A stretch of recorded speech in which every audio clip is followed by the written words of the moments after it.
E o jeito, e a maneira, e a forma como eu peco em relação ao passageiro. Salve geral, motora de app pecador.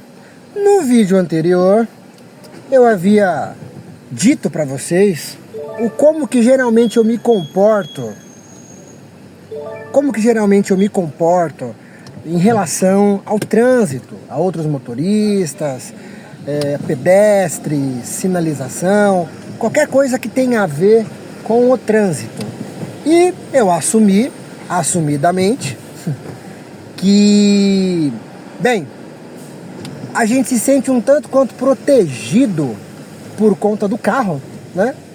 E aí a gente se sente mais valente, mais brabo, mais macho, talvez pela capa do carro. E eu, em particular, sou mais agressivo e mais reativo dentro do carro.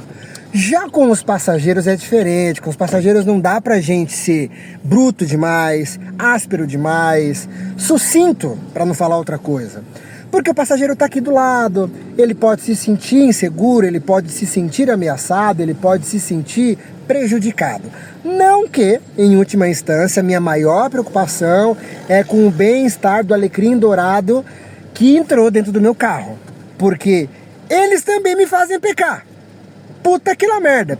Até mesmo fazendo uma análise, eu tava olhando, eu tenho uma planilha que eu estou organizando, até para ter uma frequência boa de postagens, e eu tô analisando e reanalisando quando postar, tentar casar alguns assuntos.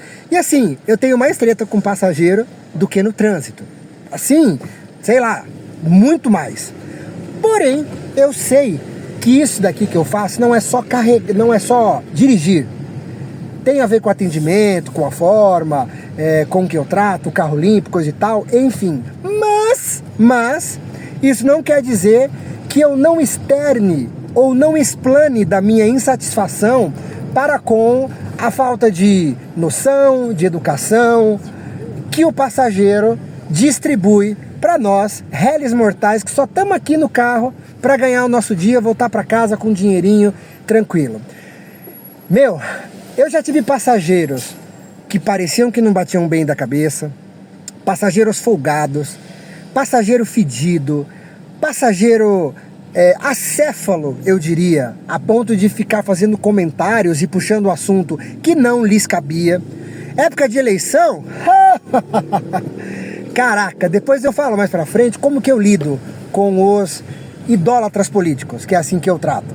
Mas, de um modo geral, eu não posso gritar, eu não posso falar um pouco mais bravo, eu não posso ser mais incisivo com o passageiro. Eu até sou, só que de uma maneira um pouco diferente do que é no trânsito, porque eu não quero nem colocá-lo em risco ou em algum tipo de desconforto demasiado, como também não quero me colocar, porque vai que o passageiro também está num mau dia, está querendo descontar tudo em mim.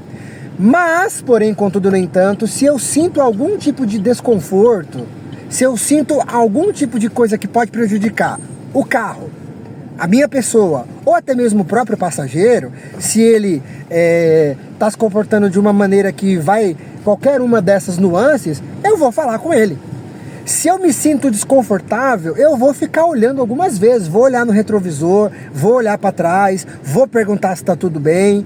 E óbvio que em situações mais drásticas, em situações mais difíceis, talvez eu vou mandar o cara sair do carro, eu vou mandar a pessoa sair do carro, eu vou pedir que ela se comporte de uma maneira firme, porém não pode ser com a mesma aspereza e com a mesma dureza que geralmente eu faço no trânsito. Porém, contudo, no entanto, eu deixo claro para o passageiro que eu não estou satisfeito. E aí é uma maneira polida de pecar. Quando você lida com atendimento ao público, você entende que não é o que você fala, mas é como você fala. E principalmente hoje em dia com os aplicativos, você consegue gravar a conversa que está na viagem, você consegue, se for o caso, gravar em vídeo. Tem algumas outras formas que a gente coloca no carro para se proteger. Então, eu não vou fazer de uma maneira que o exponha, porque hoje em dia tudo é processo, tudo é, vou te processei. Pois é, então eu tomo um certo cuidado. Mesmo assim, eu não deixo de falar, eu não deixo de expor da minha indignação, da minha insegurança, da minha insatisfação, se for o caso. Isso quer dizer que eu não peco? Meu Deus do céu! já subiu inúmeras reclamações de passageiros infundadas, simplesmente porque ele entendia que só tinha direitos, porém ele também tem deveres. E eu não tenho só deveres como motorista, eu também tenho direitos. Então, de uma maneira pecadora, só que um pouco mais contida, ainda assim eu peco. Mas diferente de como é com o trânsito.